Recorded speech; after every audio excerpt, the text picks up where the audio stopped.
I started at Lower Columbia College, Lower Columbia Junior College, LCJC. I started there.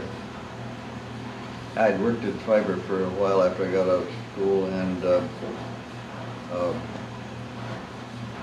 decided that I would do this airplane. Well, in order to do that, you had to sign up for a class, and okay, so I signed up for classes, and then I got more interested in the classes, and finally finished the airplane. It took me a while, and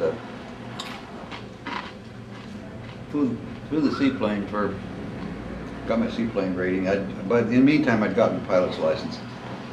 Not a terribly interesting story there.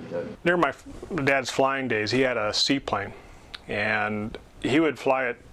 You know, he would find any excuse to fly somewhere. He had a friend who operated the Spirit Lake Y camp up there. Ken White was his name, who was in charge of the YMCA camp up there, which was on the north side of Spirit Lake.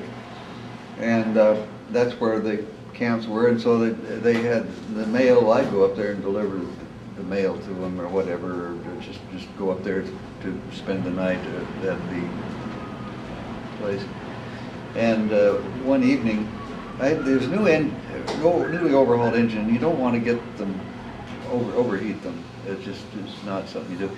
And I also had some problems with the fuel line, having some places in it that were close to the engine, and I had some problems with vapor lock. With the seaplane, you got to get the thing up and on the step, and if it's like this, the gasoline's float. So you get it up on the step, and then you pull it up. Well, then by that time the engine's pretty warmed up, on a hot day, and because you get off the water, and the air is not very dense, and so you get the thing up. And if you're carrying a lot of stuff, it takes a little while. Well, the thing would vapor lock. Well, I was hauling this young lady that I was trying to impress. She was pretty neat, and she was good. I headed out across the lake. Well. Took off, and I got it leveled off, and the engine quit, and vapor lock. I said, "It's vapor lock," and she was screaming that. And so we got down, and she was a little bit upset, and I took a rag and soaked it in the water and put it on the fuel line where that was. And I came around and I took off. "You're going to take off?" That's the only way we can get to Longview. So I took off and got it back. I put that docked that airplane right about where the Hall of Justice is now, and it wasn't. The Hall of Justice is not there. There was a dock there, and a guy named Bevins had the dock, and I paid him, I think it was $5 a month to dock the seaplane there. But the problem was, with a seaplane you have a water rudder, which you use with your rudder pedals, and that is also connected to the air rudder. And that's fine. If you're going into the wind, then your rudder, if you turn this way, the water rudder, there's no problem.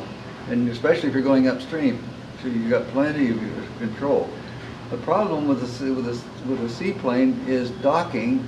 Where you're docking that way, that's fine, but this J3 Cub did not have a door on the left side, so I had the dock thing going downstream, and the prevailing wind is from the north there, and so downstream, downwind, and seaplane, you sit on the water and it will weather vane. It'll turn into the wind, and that's just the way seaplanes are.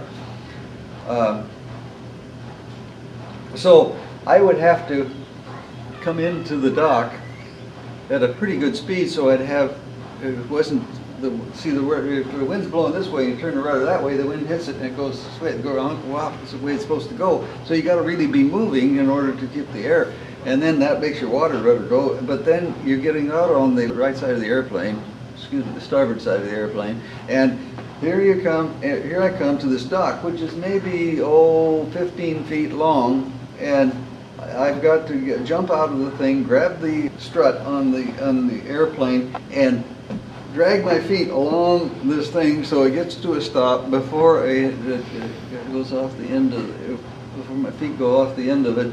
And not very many times, but there have been times when I went right off the end into the water and hanging onto the thing and go around again, because then you got to start the engine again. So that's the other thing. It had a metal prop on it. Now you don't you think that's great, but metal prop is not that great for a seaplane because it has too much a mass moment of inertia. You just turn it off and it goes around like this. Well, you can't get on the front part of the float while the propeller is going that way, and that makes it extra awkward.